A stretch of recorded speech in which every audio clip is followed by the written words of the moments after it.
And now to new developments concerning a double homicide from yesterday in Oildale. Officials from the sheriff's office saying an arrest has been made. The suspect in custody, an 80-year-old man.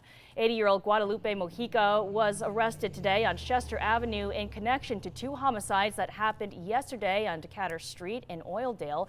Mojica is currently in jail downtown, booked on 2 counts of murder. Currently, no bail is set.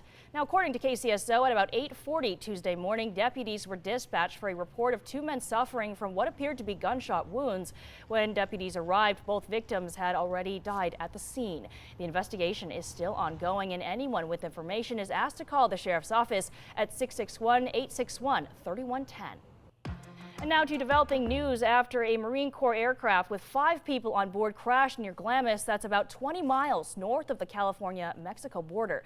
It happened just before 12:30 this afternoon. A Marine spokesman says, contrary to initial reports, the MV-22B Osprey was not carrying nuclear material. The Osprey belonged to the 3rd Marine Aircraft Wing, headquartered out of Marine Corps Air Station Miramar, north of San Diego. Officials haven't released information about the individuals on board at the time of the crash.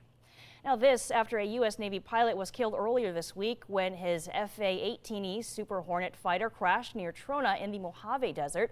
The pilot, who died Friday, was identified as Lieutenant Richard Bullock, based out of the Naval Air Base in Lemoore. And here at home, members of an organization have partnered with county officials to provide the homeless community with a new campsite and a parking lot.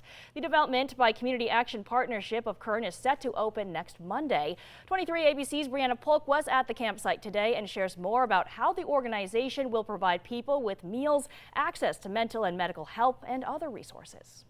Cabcay's M Street Navigation Center will host 42 campsites with an array of services to help those who need it the most. After construction is complete, the campsite will open on June 13th and will provide clients with a tent, sleeping mat, sleeping bag, 3 meals a day, and access to restrooms and showers, all on newly installed grass turf. Rebecca Moreno, Director of Community Development at Cabcay, says they've heard the concerns of the homeless community, and one of the primary reasons that some are reluctant to come into a shelter is due to barriers, which Moreno says they were determined to address. We're trailblazing here. We're doing something different that Kern County hasn't seen. And so we're really excited about that, and we're really grateful for the partnership with the county. Moreno adds that a limitation on pets is also a barrier that people face. She says that specifically at their campsite, they will allow people to bring 2 dogs or cats per person. And in addition to addressing these barriers, they want to make sure people in the campsite also have access to vital resources. A few of those are partners. Partners want to stay together, whether it be in our male and female dorm or like Brundage Lane that offers couples a room together. There's a long waiting list for that. Couples don't want to be separated. Moreno adds the campsite has been receiving referrals from law enforcement, medical, and mental health providers to serve more of the homeless community in our area and give them what she said